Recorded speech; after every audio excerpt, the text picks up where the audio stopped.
Hey Canonites, welcome back to Canon Fodder, and damn is it good to be back with this. I'm very excited about today's subject, so let's dive right in. Today's issue focuses almost entirely on the recent inclusion of Noble Team members Emile-A239 and Kat-B320 in Gears 5's multiplayer, horde, and escape modes, trading in M45s for Nashers and M6Gs for snub pistols. A lot of people have been waiting for years for a Halo Gears crossover, and it's great to see that finally come to fruition. Personally, I'm even more excited because it's always exciting to see Spartans other than Master Chief get the spotlight in video games now and then. Now, before we get into what's obviously largely non-canon lore, the Gears 5 multiplayer stuff isn't limited just to Kat and Emile, but also includes a Noble Team Jack skin, a Noble Team banner, a Noble Team blood spray, a Noble Team mark, and the Noble Team weapons set. All of this will be included with Gears 5 Ultimate Edition, which you can pre-order directly or get as part of a Xbox Game Pass Ultimate subscription. Anyway, with that out of the way, let's dive into the lore behind this crossover, lore with quotes. UNSC Priority Transmission 00106C-54, Encryption Code, Pinion, Public Key, NA, from 3087-00289-RF, Exoteric Division. 2. Noble 2, Sierra B320, Nav Spec War. Subject, the Sarin Breach. Classification, Eyes Only, Top Secret. Noble 2, we've got something a little unique, and it needs your immediate attention. 3 weeks ago, a mining crew at TC-858 stumbled upon something that our xenoarchaeologists are having a tough time making any sense of. Seems like there's a piece of very old technology embedded within the asteroid. We're not sure if it's Forerunner or something else entirely, but it does seem to act as some sort of gateway to somewhere else. Initial exploratory probes yielded evidence of an unknown life form. It's not Covenant, but it's sure as hell still hostile. We need to know more, but we need to keep this quiet. We're sending you and Noble 4 to investigate. We can't afford to pull all of Noble from its current assignment, but we like the unique combination of your and Sierra A239's skill sets for this particular endeavor. Observe, reconnoiter, and above all, get back safely. We're going to need Noble at full strength soon, especially after Fumarole. And yes, we mean full strength. A Prowler will extract you both from your current location at 0800 tomorrow and take you directly to TC-858. Good hunting. So that's a pretty cool priority communique, and it's got its share of interesting Easter eggs. First of all, the individual sending the message, 30871-00289-RF. RF standing for Rod Ferguson, the current studio head at the Coalition, the studio that develops the Gears of War franchise. Rod was formerly part of Epic Games and worked on Gears of War from the beginning. The asteroid Noble 2 and 4 are being sent to, TC-858, is a reference to the current Gears developers, TC standing for the Coalition, and the 858 being the Coalition's street address.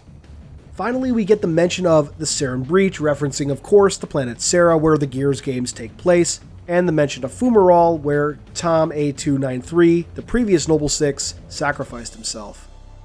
From there, we get some brief profiles on Kat and Emile, but notably, more details on their roles and abilities in Gears 5's hordes and escape modes.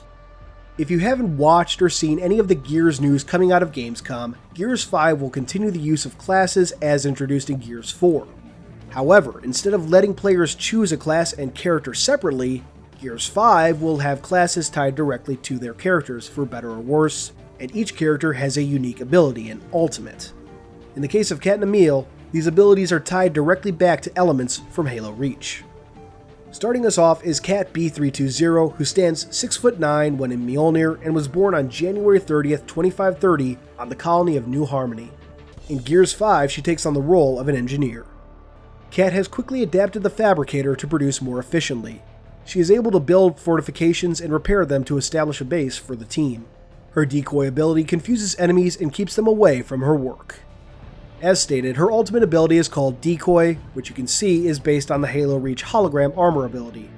In addition, we get a brief description of Kat. An inspirational technician and a brilliant warrior, Kat-B320 was handpicked to serve outside the standard Spartan 3 deployment plans as a result of her exceptional abilities and potential. Withdrawn from combat shortly before Operation Torpedo, which resulted in the death of nearly all of Beta Company, Kat was eventually placed on Noble Team, where she excelled in BattleNet management, tactical planning, and intelligence synthesis. After that, we come to Emile-A239.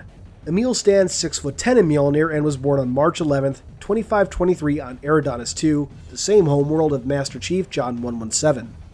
In Gears 5, he takes on the role of offense, quite apropos. Taking the fight to the enemy, Emile thrives in any combat environment. His drop shield can save the team from almost any threat. He can engage from any range but prefers to get up close and personal with his shotgun and knife when possible. As stated, his ultimate ability is the drop shield, though from the description it seems to function more like Halo 3's bubble shield, as no healing ability is mentioned. But anyway, we close out Emile with his own brief description. If the enemy is strong, you must show the enemy that your strength is limitless. If the enemy is cruel, you must prove to your enemy that your cruelty knows no bounds. If the enemy is terrifying, you must teach the enemy that you are the one to be feared. These are the words that Emile lives by. In fighting monsters, he has chosen to become a monster. Emile believes that clinging to one's humanity during a conflict where loss equals extinction is about as rational as drowning in a pool of your own blood. They cannot coexist, so he decided early on in his career to never let them. Goddamn, seriously, we need a book dedicated to Noble Team or something. Emile in Reach is presented as this big brute, but there's clearly always been something more to him. I get strong flashbacks to Fistful of Arrows when I read this description, and I'd love something official that gets us into the heads of Noble Team members. There really should have been a prequel comic to Halo Reach or something. But that basically does it for Kat and Emile in Gears 5, though the Canon Fodder article goes on to dive into some of the details of the Gears of War universe, which itself has some very good lore and world building. Like, if I were to ever go full-time on YouTube, I'd love to branch out and start covering Gears lore. Like Halo, Gears has a number of books and comics that flesh out its characters, detailing story and events before, between, and after the games. Most recently, they released Gears of War Ascendance, which is set right after Gears of War 4 and written by best-selling author Jason M. Hugh.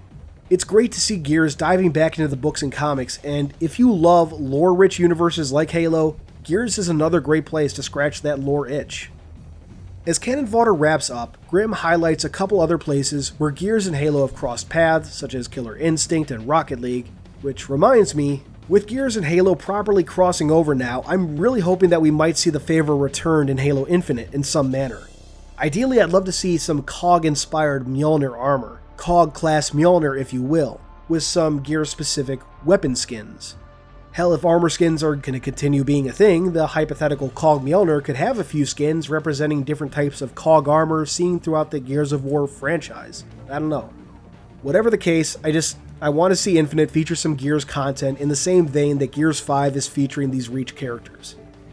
As you can tell, I'm pretty excited for this crossover, especially as I'm almost as much of a Gears fan as I am of Halo. But how about you? Are you a fan of Gears of War? Are you excited for Gears 5? How would you like to see Halo integrate something from Gears of War? Let me know in the comments below.